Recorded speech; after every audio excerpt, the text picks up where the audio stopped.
High all welcome to AMC. So നമുക്ക് ഇന്നത്തെ റിലാക്സിൻ്റെ അക്കൗണ്ടിൽ എങ്ങനെ ട്രേഡ് നടന്നേ നോക്കാം.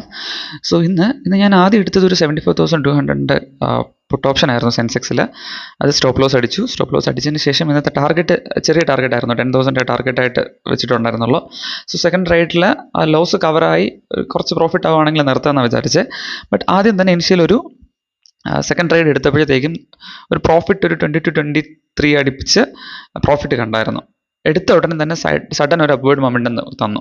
ഉടനെ ഞാൻ എന്ത് ചെയ്തു, ആ കോസ്റ്റ് ട്രേഡ് വെച്ചിട്ട്, കോസ്റ്റ് എന്ന് പറയുമ്പോൾ ഫസ്റ്റ് ട്രേഡിൻ്റെ SL 7,000 പിന്നെ ഒരു പ്രോഫിറ്റ് ആയിട്ട് ഒരു 17,000 SL വെച്ചിട്ട് കുറച്ച് ഹോൾഡ് ചെയ്ത് നോക്കി. ഹോൾഡ് ചെയ്ത് മാർക്കറ്റിൽ അടുത്തൊരു മൊമെൻറ്റം വന്ന സമയത്ത് മാർക്കറ്റ് വേണമെങ്കിൽ ഹോൾഡ് ചെയ്യാം, ഗ്രീഡായിട്ട് ഹോൾഡ് ചെയ്യാം. ബട്ട് ഹോൾഡ് ചെയ്ത് കഴിഞ്ഞാൽ എനിക്ക് ഇന്ന് കണ്ട പ്രോഫിറ്റിനെ ലോസ് ആയിട്ട് കൺവേർട്ട് ചെയ്യാൻ താല്പര്യമില്ല. സോ ഇന്ന് കിട്ടിയ പ്രോഫിറ്റ് ഞാൻ ഹാപ്പിയാണ്, എനിക്കിത് മതി, ഓക്കെ വിത്ത് ഇറ്റ്. ആവശ്യത്തിൽ കൂടുതലാണിത്. സോ എന്ത് ചെയ്തു, ഞാൻ ട്രേഡ് വൈൻഡപ്പ് ചെയ്തു. ഇന്ന് ഞാൻ വേറെ ട്രേഡൊന്നും ചെയ്യുന്നില്ല. ഇനി ഗ്രീഡ് കാരണം ഇനിയും കൂടുതൽ ട്രേഡ് എടുത്ത് കിട്ടിയ പ്രോഫിറ്റിനെ കളയാൻ ഞാൻ തയ്യാറല്ല. സോ ഞാൻ എന്താ ചെയ്യുന്നത്, ഇന്ന് ഞാൻ വൈൻഡപ്പ് ചെയ്യുന്നു. സോ നല്ലൊരു ദിവസമായിരുന്നു. Thank you guys, have A nice day.